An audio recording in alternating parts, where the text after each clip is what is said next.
अगर हम मौर्यन डायनेस्टी की स्टडी करते हैं और स्कॉलर्स और हिस्टोरियन से पता लगाते हैं तो स्कॉलर्स और हिस्टोरियन इस बात पर पहुँचे हैं कि मौर्यन डायनेस्टी उस समय इतनी इंडिपेंडेंट और पावरफुल होने के बावजूद भी ओनली 150 ईयर तक ही रूल कर पाई, मतलब बहुत छोटे समय पे। और साथ में भारत में ही सीमित थी मौर्यन डायनेस्टी का पावर, बाहर नहीं गया, सब कॉन्टिनेंट से बाहर नहीं जा पाया, ये एक्सटेंड नहीं कर पाए।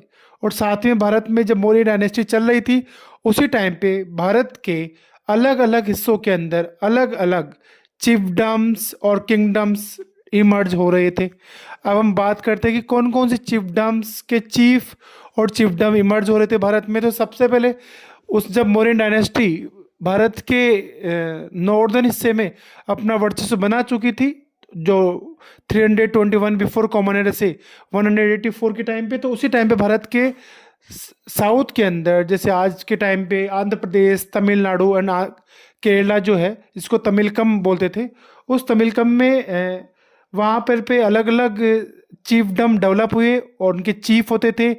चीफडम जो थे उनका नाम था चेर, चोला और पांड्या। और ये सब इन्फॉर्मेशन हमें तमिल संगम लिटरेचर से मिलती है, जो तमिल लैंग्वेज में लिखा हुआ था, जिसके अंदर हमारे पास कुछ एपिक्स के नाम हैं, जैसे कि तिरुकुरलम या पुरा उरनम या कोलका कोलका पीएम, ये सब तमिल लिटरेचर्स थे। इन सब से पता लगता है कि उस समय चेल, चोरा, पांड्या जो चीफडम थे, ये छोटे चीफडम थे, कैसे डेवलप हुए।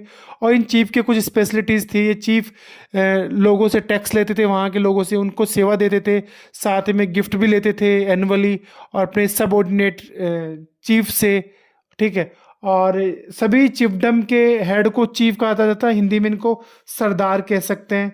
और उसी भारत में धीरे धीरे इन लोगों का वर्चस्व बढ़ा। और हम लोग देखें कि 200 बिफोर कॉमन एरा के बाद में मिडिल भारत में भी डेवलप हुआ। महाराष्ट्र, आज का महाराष्ट्र और आंध्र प्रदेश का हिस्सा, जहाँ पे एक और चिफडम डेवलप हुआ, उसका नाम था सातवाहना डायनेस्टी।